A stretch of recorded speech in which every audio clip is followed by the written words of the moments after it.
Bonjour à toutes et à tous, comment est-ce que vous allez? Bon, j'ai qu'une réponse là. Tout le monde, personne ne va bien là.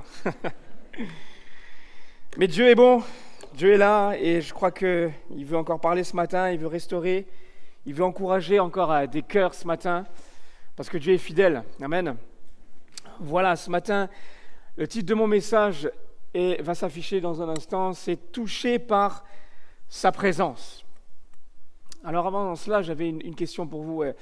Est-ce que ça vous est déjà arrivé d'être dans un lieu, vous allez bien, vous êtes bien, vous avez passé une bonne journée, et puis alors que vous vous tenez dans ce lieu, il y a une personne qui arrive et simplement par ce qu'elle dégage, vous sentez que l'atmosphère devient lourde, comme ça.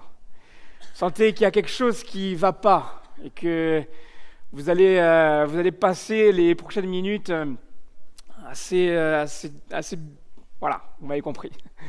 Ou inversement, est-ce que vous avez déjà aussi vécu ce moment où des personnes arrivent dans la salle, dans la pièce où vous êtes, et en fait, sa présence vous fait du bien, parce que justement, eh bien, il apporte quelque chose, parce qu'il est joyeux, voilà. Moi, personnellement, ça m'est arrivé plusieurs fois, et je me rappelle il y a quelques années de cela, lorsque j'étais au collège, j'avais appris qu'il y avait un prof de maths. Moi et les maths, c'était pas trop mon truc. J'avais appris qu'il y avait un prof qui était super bien parce que il savait mettre à l'aise les élèves. Et donc, on me racontait des anecdotes comme ça, et puis moi, je voulais à tout prix avoir ce prof. Et puis, arrivé donc en cinquième, j'apprends que j'ai ce prof. J'étais tout content, et puis effectivement, quand il arrive, il met tout le monde à l'aise, et puis l'année commence, tout se passe bien. Et c'est vrai que c'était particulier, parce que c'était le vieux Corse, j'étais à Ajaccio à ce moment-là, qui nous racontait toutes ces histoires, les moutons et les chèvres au village, et tout ça. C'était un peu bizarre, mais en tout cas, c'était sympa, parce qu'au final, on apprenait plus sur sa vie que sur les maths. Donc, du coup, c'était ça qui était bien.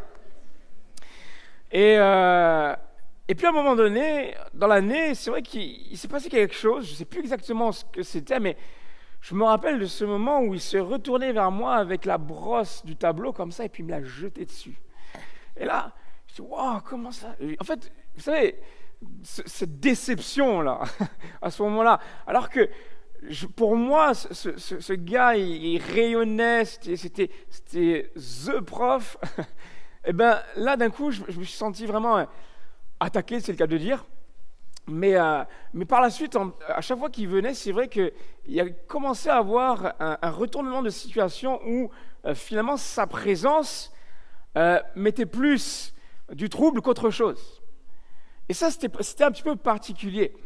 Mais gloire à Dieu, lorsqu'on vient dans la présence de Dieu, on a cette assurance que Dieu reste le même et qu'il est bon pour nos âmes. Amen. Et lorsque, aujourd'hui, tu viens dans sa présence, lorsque tu laisses l'Esprit de Dieu agir, il est bon, il va agir, il va guérir ton cœur, il va te consoler, il va t'encourager. Et ce matin, je crois qu'il va encore consoler quelqu'un, qu'il va encourager quelqu'un. Amen.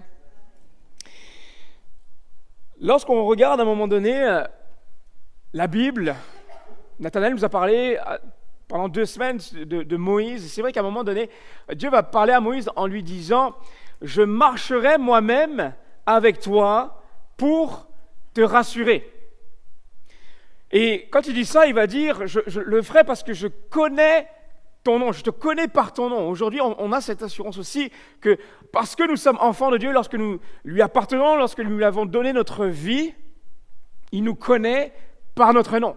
Il nous connaît parfaitement, et parce qu'il nous connaît parfaitement, il sait de quoi nous avons besoin. Il sait de quoi tu as besoin ce matin, mon frère, ma sœur. Tu es entré dans ce lieu, peut-être qu'il y a un besoin qui est là, qui est fort.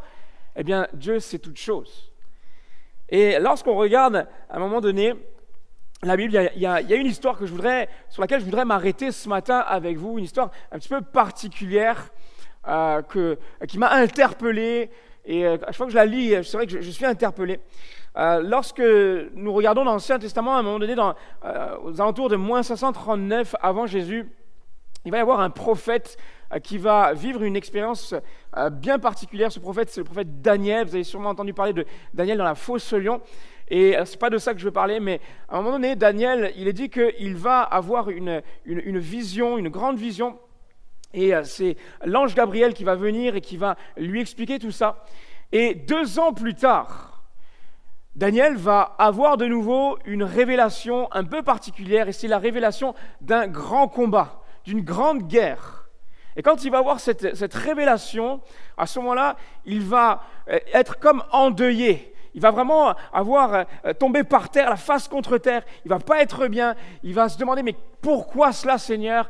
Et on se rend compte que finalement, il n'avait plus trop de force. Il va commencer à rentrer dans un jeûne et prière pendant 3 semaines.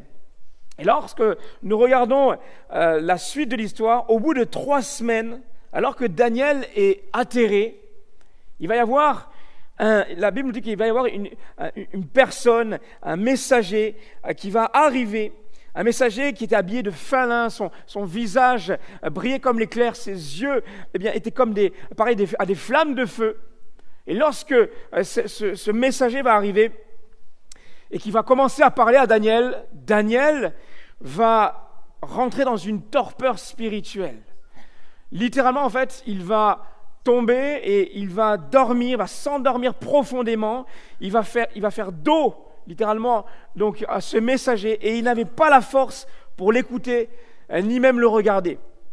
Et lorsqu'on regarde cela, on se rend compte que finalement, par ses propres forces, Daniel était incapable d'entendre ce que le messager avait à dire. C'était un messager qui venait de Dieu pour venir consoler Daniel.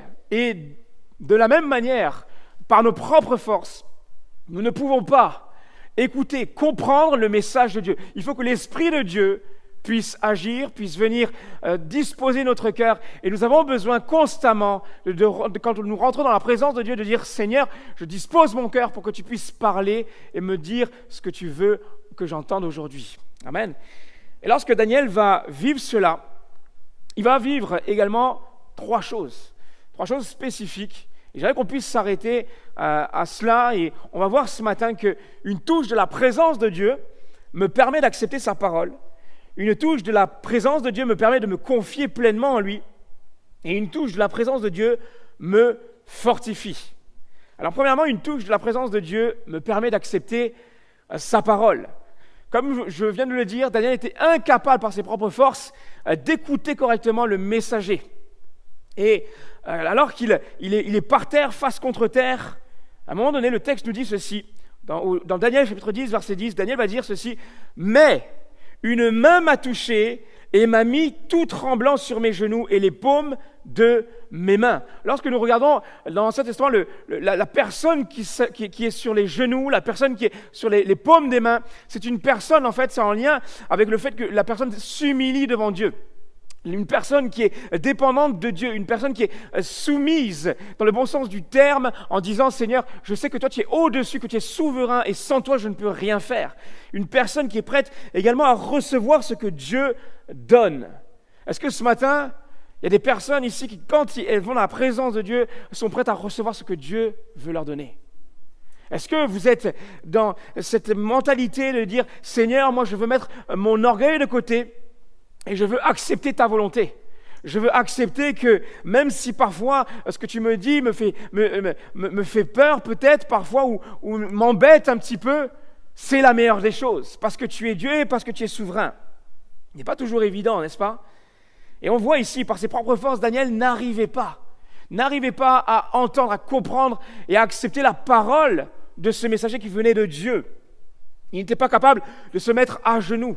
Il n'était pas capable de se mettre sur la paume les paumes de ses mains. Et quand on regarde le texte, il fallait que ce soit le messager en personne qui puisse le prendre et le mettre sur les genoux. De la même manière, peut-être que ce matin tu es venu, tu n'as plus de force pour dire « Seigneur, je n'arrive pas à entendre, à accepter, à écouter ta parole. Je n'arrive plus à venir dans ta présence, je n'arrive plus à prier, je n'arrive plus à lire ta parole. Mais Seigneur, malgré tout, aide-moi. Dispose mon cœur pour que je puisse y arriver. » Parce que c'est dans cette attitude de cœur que Daniel a pu recevoir la parole de Dieu. Et sans la touche de Dieu, sans la touche de l'onction de Dieu à travers ce messager, il n'aurait pas été capable. Il serait resté face contre terre. Quand Daniel va se retrouver à genoux, c'est à ce moment-là qu'il va comprendre et qu'il va être capable d'entendre le message de la parole. Et quand on regarde ce message, on se rend compte que, tout d'abord, la parole que le messager va annoncer à Daniel est une parole qui est valorisante. On lit ensemble au verset 11, il est dit ceci. « Puis l'homme m'a dit, Daniel, homme considéré comme précieux. » Peut-être que ce matin, tu es là et tes pensées te disent que, eh bien, tu n'as pas de valeur. Peut-être que pendant plusieurs années, on t'a dit que tu n'avais pas de valeur, que tu n'étais bon à rien, bonne à rien. Mais j'aimerais te rappeler quelque chose ce matin, c'est qu'aux yeux de Dieu, tu as de la valeur. Et alors que Daniel va vivre cela, alors qu'il va entendre cette parole, on comprend finalement que la toute première chose, avant d'annoncer d'autres choses, la première chose que le messager avait à dire à Daniel, c'était « tu as de la valeur ». Et quand on sait qu'on a de la valeur aux yeux de quelqu'un, c'est toujours plus facile d'avancer. Surtout quand c'est une personne qui nous est chère. C'est toujours plus facile aussi de s'approcher de cette personne, de l'écouter, de rester avec cette personne. Il y a une étude récemment qui a été réalisée qui dit que les entreprises qui encouragent ses employés observent en moyenne 14% d'augmentation de la productivité et de l'engagement par rapport à celles qui n'en ont pas. Et de plus, elles présentent 31% de départs volontaires en moins que les entreprises à faible taux de reconnaissance. La reconnaissance, la valorisation sur l'homme a des effets. À combien plus lorsque c'est le roi des rois, le seigneur des seigneurs qui vient nous valoriser, qui vient nous rappeler combien on a de la valeur. Et je ne vais pas rentrer dans tous les détails de ce que le messager a dit, ce serait trop long. Mais par la suite, Daniel va dire au verset 11 ceci. « Lorsqu'il m'a dit cela, je me suis tenu debout, tout tremblant. » Alors qu'il y a quelques instants, Daniel était abattu. On a vu, il va dans un premier temps se laisser le messager le mettre à genoux, disposer son cœur. Et puis, une fois qu'il va être dans cette position d'humilité, de dépendance envers Dieu, eh bien, c'est à ce moment-là que par la suite, le messager va lui rappeler sa valeur. Une valeur qui va permettre à Daniel, au final, de se tenir debout, de se mettre debout et de rester debout. Parce que lorsqu'il va choisir d'écouter et d'accepter la parole, à ce moment-là, il va être capable. Et de la même manière aussi, même si effectivement ses genoux vont trembler encore, même si c'est vrai qu'il y avait encore des réparations à effectuer, la progression était flagrante. Et de la même manière, nous aussi, Dieu nous appelle à disposer notre cœur au quotidien, jour après jour, lorsque nous venons dans sa présence. Et alors qu'on dépend de lui, alors qu'on accepte sa parole, qui est là, qui nous dit « Je t'aime, mon enfant », eh bien nous arrivons à avancer, nous arrivons à nous tenir debout. Parce que sa parole, elle est valorisante. Mais sa parole, elle est également rassurante. Par la suite, une fois qu'il va lui dire cela, il va dire ceci à Daniel.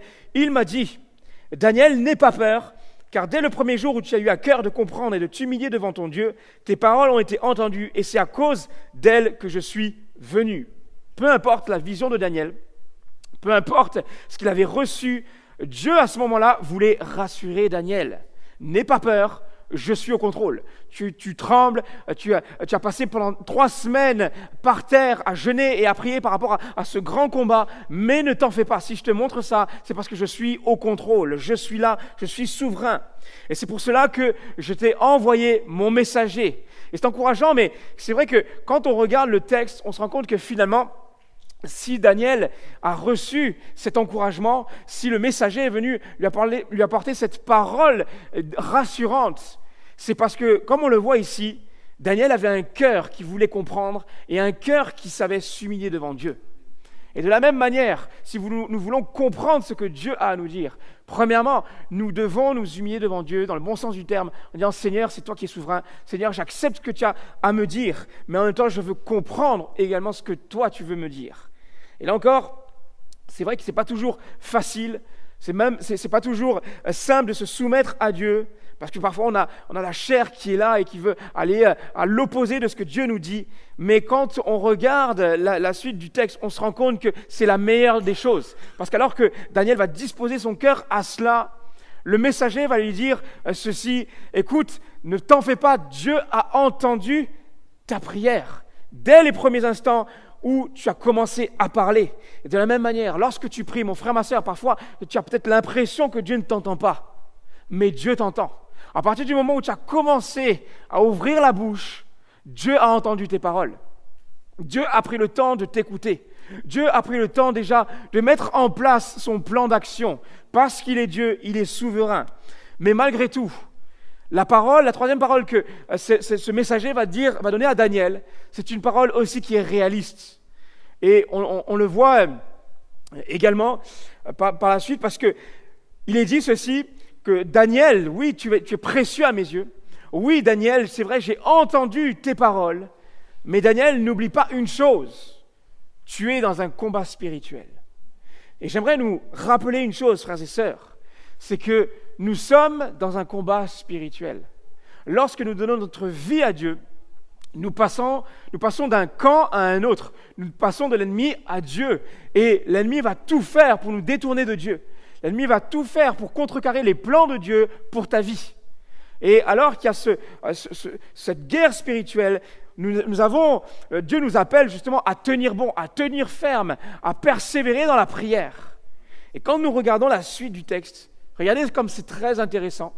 Au verset 13, il est dit ceci, « Le chef du royaume de Perse m'a résisté 21 jours. » Donc ça, c'est le messager qui parle. « Mais Michel, l'un des principaux chefs, est venu à mon aide et je suis resté là près des rois de Perse. » C'est-à-dire qu'à ce moment-là, le chef du royaume de Perse, qui en fait est une entité spirituelle, ce n'est pas un chef physique là, vraiment, mais c'est vraiment spirituel, a résisté à ce messager pendant 21 jours. Daniel a commencé à prier. À partir du moment où il a commencé à prier, Dieu a envoyé ce messager.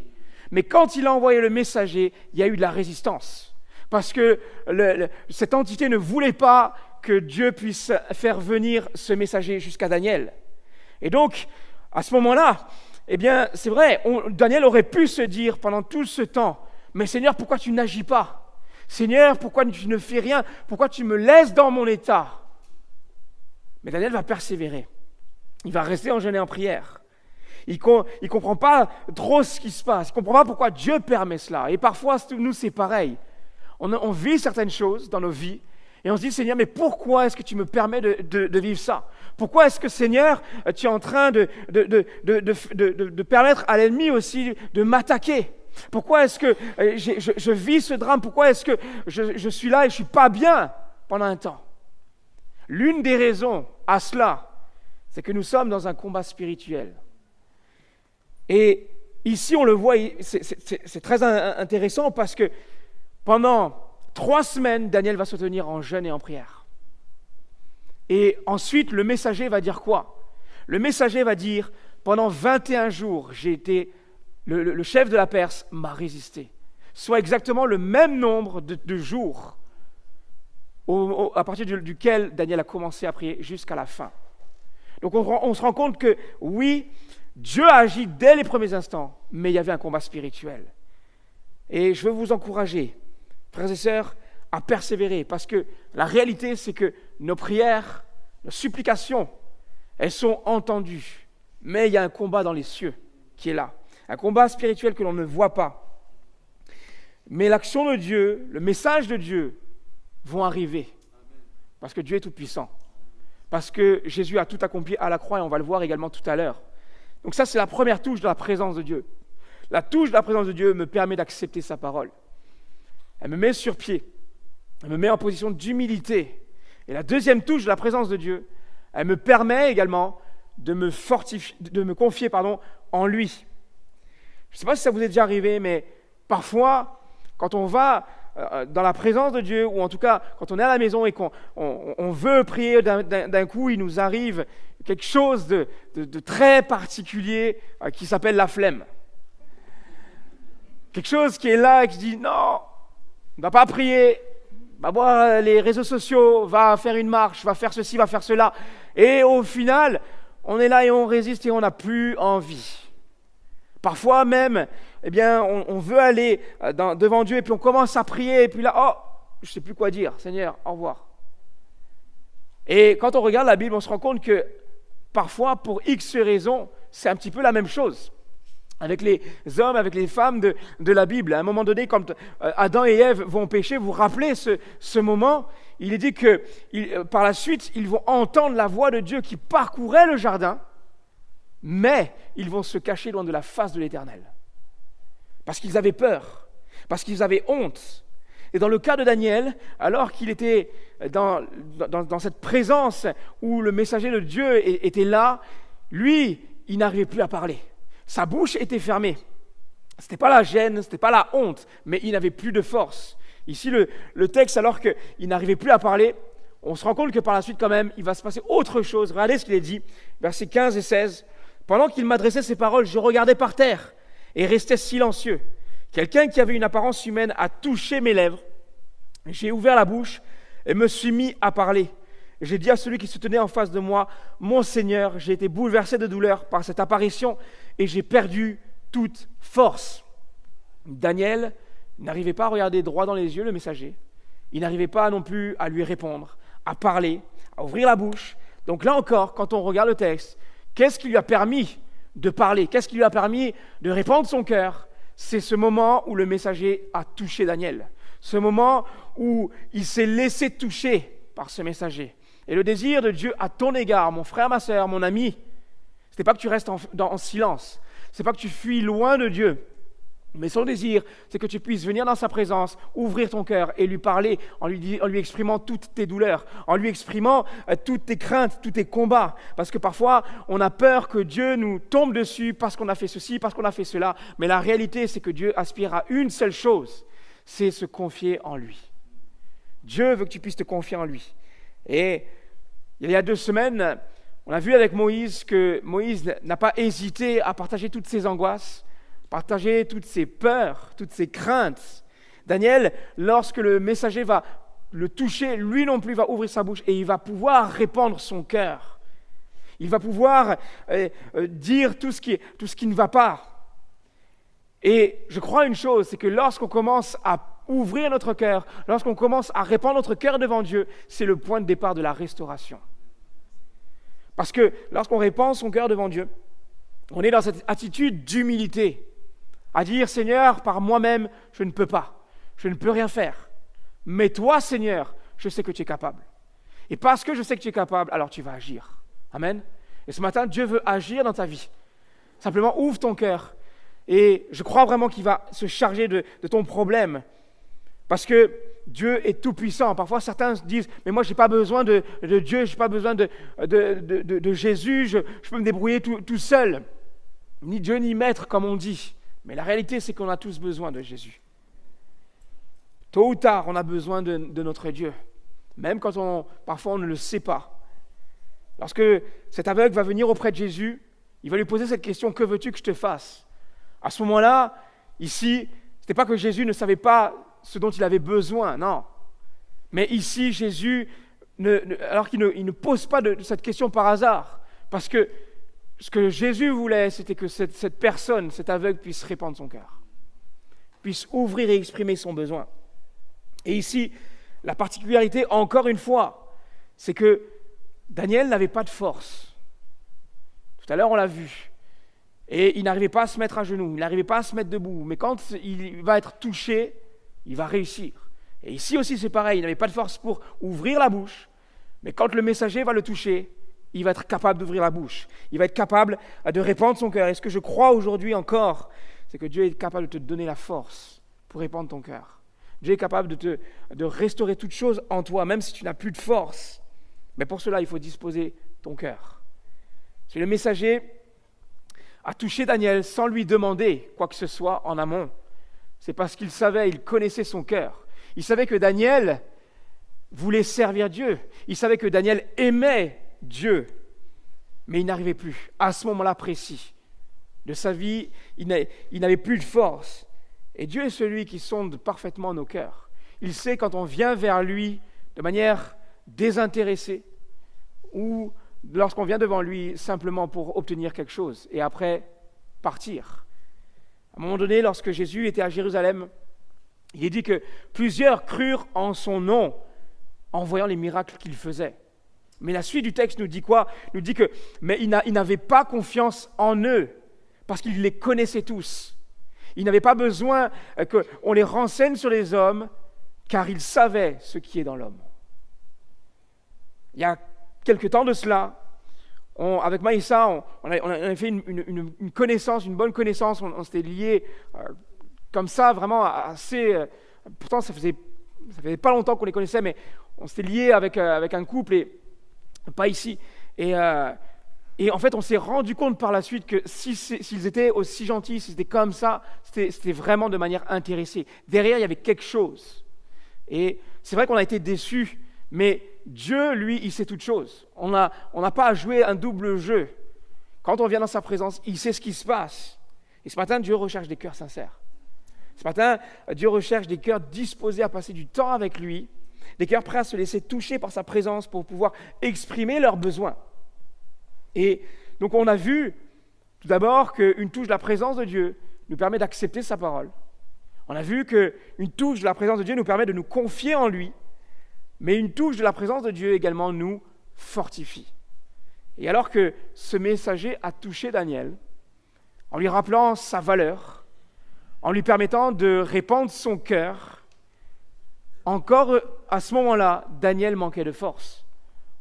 On le voit au verset 16, il va dire « Mon Seigneur, j'étais bouleversé de douleur par cette apparition et j'ai perdu toute force. Et désormais, au verset 17, je n'ai plus de force, il ne me reste plus de souffle. » Donc, lorsque le messager a permis à Daniel de partager son cœur, ce n'était pas simplement pour entamer un dialogue, mais il voulait aller jusqu'au bout. Il voulait restaurer complètement Daniel. Et je crois encore ce matin que Dieu veut te restaurer complètement. S'il te demande de venir répandre ton cœur, ce n'est pas pour venir simplement parler, non. C'est parce que derrière tout cela, il veut restaurer ton cœur. Amen. Le point de départ de la restauration, c'est ce moment de reconnaître sa faiblesse devant Dieu. Et alors que Daniel répand son cœur, au verset 18 et au verset 19, il est dit ceci. Alors celui qui avait apparence humaine m'a de nouveau touché et m'a fortifié. Il m'a dit, n'aie pas peur, homme considéré comme précieux, que la paix soit avec toi, fortifie-toi, fortifie-toi. Pendant qu'il me parlait, j'ai repris des forces. J'ai alors dit que mon Seigneur parle, car tu m'as fortifié. Il va de nouveau toucher Daniel.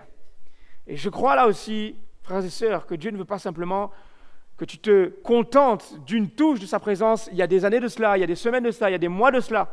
Mais je crois que Dieu veut constamment toucher ta vie, constamment toucher ton cœur, constamment renouveler ton âme.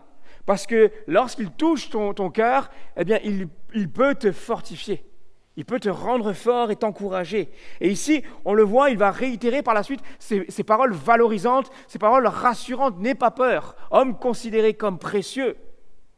C'est comme s'il accentuait encore la chose. Et par la suite, nous arrivons à quelque chose de très intéressant parce que le messager, non seulement, il va donc valoriser, il va rassurer Daniel, mais à ce moment-là, on l'a vu, on l'a lu ensemble, il va lui dire que la paix soit avec toi. Et je l'avais expliqué il y a quelque temps de cela, un mardi soir, pas tout le monde était là, mais ici c'est très intéressant, je vais pas rentrer dans tous les détails, mais je vais rentrer dans un détail en particulier. C'est qu'on a tous, je pense, en tout cas presque tous, entendu le mot shalom. Shalom qui peut se traduire par la paix. Mais quand on regarde de plus près, shalom, c'est bien plus que la paix. Shalom, ça signifie complet, entier, plénitude. C'est-à-dire que, en fait, c'est comme s'il disait à Daniel, ici, tu es dans la crainte, mais maintenant, que ton être retrouve la plénitude, que ton être soit restauré entièrement, que ta paix soit entière, complète et parfaite. Et quand on regarde par la suite, lorsque Jésus va être sur la croix, Jésus va dire cette parole aussi que l'on connaît. Tout est accompli. Tétélestai en grec. Sauf que on sait que Jésus parlait araméen à ce moment-là. Quand il va être sur la croix, il ne va pas dire tétélestai, mais il va dire ishtelem. Ishtelem en araméen, ça a la même racine justement que shalom. C'est-à-dire qu'à ce moment-là, c'est comme s'il disait tout est porté à la plénitude, tout est rendu complet, tout est fait pour que ta paix soit complète. Et lorsque tu viens devant Dieu aujourd'hui, lorsque tu lui donnes ton cœur, la paix qu'il veut te donner, elle est parfaite, entière et complète. Amen. Mon frère, ma sœur, laisse-toi toucher par Dieu. Laisse ton cœur être modelé par Dieu, parce que la paix qu'il veut te donner, c'est une paix qui peut restaurer, guérir parfaitement ton âme, entièrement. Parce que Jésus ne s'est pas donné à moitié, Jésus s'est donné entièrement. Et parce qu'il s'est donné entièrement, alors la paix qu'il va te donner est une paix entière. Amen. Au verset 19, alors que Daniel est en train de vivre cela, il dit ceci: pendant qu'il me parlait, j'ai repris des forces. Et j'ai alors dit que mon Seigneur parle, car tu m'as fortifié. La troisième fois que ce messager va toucher Daniel, Daniel sera fortifié totalement. Et quand nous lisons la suite, c'est à ce moment-là que Daniel va pouvoir avoir la compréhension totale de la vision du grand combat. Vous vous rappelez, au début, il va avoir cette vision. Il ne va pas comprendre pourquoi Dieu permettait cela. Et puis, une fois qu'il sera totalement restauré, c'est là que le messager va venir lui expliquer tout cela. Et je crois encore une chose, c'est que parfois on veut tout comprendre de suite. Mais avant cela, Dieu nous appelle à la patience parce qu'il veut restaurer certaines choses. Parce que Dieu veut agir dans certains détails de nos vies. Parce que sans ces détails, on ne pourra pas être à même de comprendre. Parfois même, on ne pourra pas comprendre et on comprendra simplement au ciel. Mais Dieu est souverain. Il sait ce qu'il fait. Je voudrais inviter les musiciens à revenir. Je voudrais partager avec vous une expérience, mais avant cela, on a vu qu'effectivement, avant d'avoir cette compréhension totale, Daniel a dû être restauré. Et Daniel est passé par 3 étapes. 3 étapes qui ont fait que le messager va toucher le cœur de Daniel. La première, c'était, on l'a vu, une touche de la présence de Dieu qui nous permet d'accepter sa parole. La deuxième touche, c'est une touche de la parole de Dieu. La présence de Dieu, nous permet de nous confier en lui. Troisièmement, une touche de la présence de Dieu nous rend forts. Je voudrais qu'on puisse lire ensemble également ce texte, un texte que j'aime beaucoup. Et c'est vrai que ici, dans les versets, il s'adresse à un public particulier, mais je crois qu'il s'adresse également à tout le monde. Dans Ésaïe, chapitre 40, versets 29 à 31, il est dit ceci: « Il donne de la force à celui qui est fatigué, et il multiplie les ressources de celui qui est à bout. Les adolescents se fatiguent et s'épuisent, les jeunes gens se mettent à trébucher. Mais ceux qui comptent sur l'Éternel renouvellent leurs forces. Ils prennent leur envol comme les aigles, ils courent sans s'épuiser, ils marchent sans se fatiguer. » Amen. Est-ce que vous croyez que la présence de Dieu peut vous restaurer? Peut restaurer un cœur? Est-ce que vous croyez que la présence de Dieu peut toucher notre ville? Est-ce que vous croyez que la présence de Dieu peut sauver notre famille? Il y a quelques mois de cela, j'étais en voiture avec Maïssa. Et pendant que je conduisais, à un moment donné, Maïssa, elle me le dit plus tard. Maïssa, elle me dit, quand on était en voiture à ce moment-là, à un moment donné, il y avait un panneau publicitaire qui présentait le salon de l'ésotérisme 2025 dans les environs. Et là, elle me dit, écoute, moi j'ai vraiment prié pour ça, pour que Dieu puisse faire quelque chose, pour que Dieu puisse contrecarrer tout ce que l'ennemi avait mis en place, avait commencé à mettre en place. Et alors qu'elle me dit ça, les jours se passent, et au bout d'un moment, on fait une rencontre, et je discute avec cette personne, un homme. Et là, l'homme me raconte une expérience qu'il a faite il y a pas longtemps, justement. Et il me dit, voilà, bon, je ne le connais pas, donc au début, je fais quand même attention, mais il me dit, voilà, il n'y a pas longtemps de cela, j'ai senti vraiment que Dieu me parlait. à travers un rêve. Et il me dit, dans ce rêve, je voyais en fait que Dieu m'ouvrait une porte pour prier pour tous ceux qui sont dans l'ésotérisme. Et là, en fait, je me réveille, je ne comprends pas trop ce qui se passe, mais je sais une chose. Je sais que Dieu veut faire quelque chose. Alors, je commence à regarder un petit peu sur Internet, qu'est-ce qui se fait au niveau de l'ésotérisme, et je tombe sur une annonce, sur une publicité qui présente justement le salon de l'ésotérisme. Alors, du coup, j'appelle là-bas, et je dis, voilà, j'aimerais participer à ce salon. Mais lui, il ne voulait pas participer en tant que magicien ou je ne sais quoi, non. Lui, il voulait aller là-bas pour prier. Mais il savait très bien que s'il disait, voilà, moi je suis chrétien et je veux prier pour les gens, il allait être refusé. Donc, il dit simplement, moi je veux tenir un stand avec écrit guérison gratuite. Et donc là, du coup, il fait son stand comme ça, et puis il y a du monde qui commence à arriver, et puis les gens allaient vraiment vers les sorciers qui étaient payants, ceux qui voyaient l'avenir, les voyants et tout ça.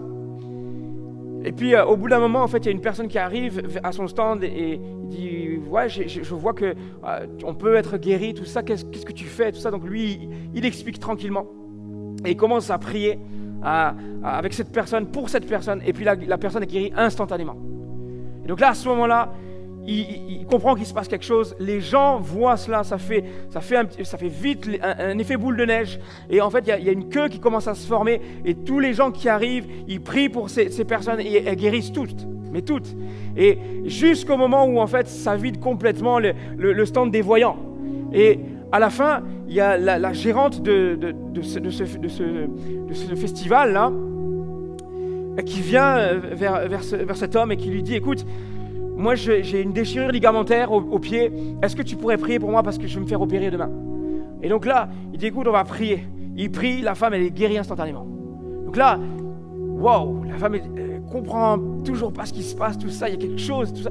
Et elle dit « Écoute, on va faire un salon normalement qui est encore plus grand, beaucoup plus grand. Il y aura vraiment des centaines et des centaines de personnes. Tu pourras venir si tu veux et tu pourras même parler à haute voix de ce que tu fais. » Et donc du coup, l'homme, il va le jour J, et puis il explique, voilà, moi je suis simplement, je suis pas un marabout, je suis pas un voyant, je suis rien de tout ça.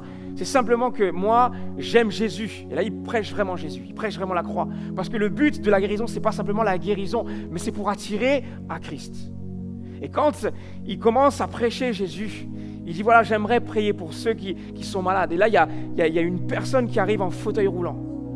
Mais je vous parle de ça, on est ici, à côté de Aix, il n'y a pas longtemps. Une personne arrive en fauteuil roulant et il commence à prier. La personne est guérie instantanément, elle se lève. Et il dit à tout le monde, voilà, maintenant pour vous montrer, vous prouver que ce n'est pas moi qui ai des super pouvoirs, mais c'est Jésus. C'est la personne qui vient d'être guérie qui va prier. Et donc il y a d'autres personnes qui arrivent et c'est effectivement la personne en fauteuil roulant qui commence à prier et des guérisons arrivent. Et tout ça pour vous dire quoi ? Tout ça pour vous dire qu'au final, la présence de Dieu, elle contrecarre tous les plans de l'ennemi. Même s'il y avait de la résistance, même si, c'est vrai, les forces occultes étaient présentes, Dieu est tout puissant. Dieu est plus puissant.